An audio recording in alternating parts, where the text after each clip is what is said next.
Hello everyone, welcome to Sanmarga classes. ಸಂಖ್ಯಾ ಪದ್ಧತಿ ಅಧ್ಯಾಯದ 1ನೇ ಪ್ರಶ್ನೆಯನ್ನ ಗಮನಿಸಿ. ಇದು ಮಲ್ಟಿಪಲ್ ಚಾಯ್ಸ್ ಕ್ವಶನ್ಸ್ ಅಂದ್ರೆ 4 ಪರ್ಯಾಯ ಉತ್ತರಗಳನ್ನ ಕೊಟ್ಟಿರ್ತಾರೆ. ಅವುಗಳಲ್ಲಿ ಸೂಕ್ತವಾದ ಉತ್ತರವನ್ನ ಆರಿಸಿ ಅದರ ಕ್ರಮಾಕ್ಷರದೊಡನೆ ನಾವು ಉತ್ತರವನ್ನ ಬರಿಬೇಕಾಗತ್ತೆ. ಪ್ರಶ್ನೆ ಏನಿದೆ, 1.1010001000 ಸೋ ಆನ್ ಈ ಸಂಖ್ಯೆಯು ಆಯ್ಕೆ ಎ ಸ್ವಾಭಾವಿಕ ಸಂಖ್ಯೆ, ಆಯ್ಕೆ ಬಿ ಪೂರ್ಣ ಸಂಖ್ಯೆ, ಆಯ್ಕೆ ಸಿ ಭಾಗಲಬ್ಧ ಸಂಖ್ಯೆ, ಆಯ್ಕೆ ಡಿ ಅಭಾಗಲಬ್ಧ ಸಂಖ್ಯೆ. ಇಲ್ಲಿ ಕೊಟ್ಟಿರುವಂತಹ ಸಂಖ್ಯೆಯನ್ನ ಗಮನಿಸಿ.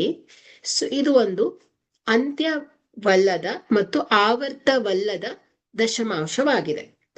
ಇಲ್ಲಿ ಅಂತ್ಯವೇ ಅಲ್ಲದೆ ಅಂದ್ರೆ ಏನಾಗತ್ತೆ, ದಶಮಾಂಶದ ನಂತರ ಅಂಕಿಗಳು ಕೊನೆಗೊಳ್ತಾ ಇಲ್ಲ ಅಲ್ವಾ.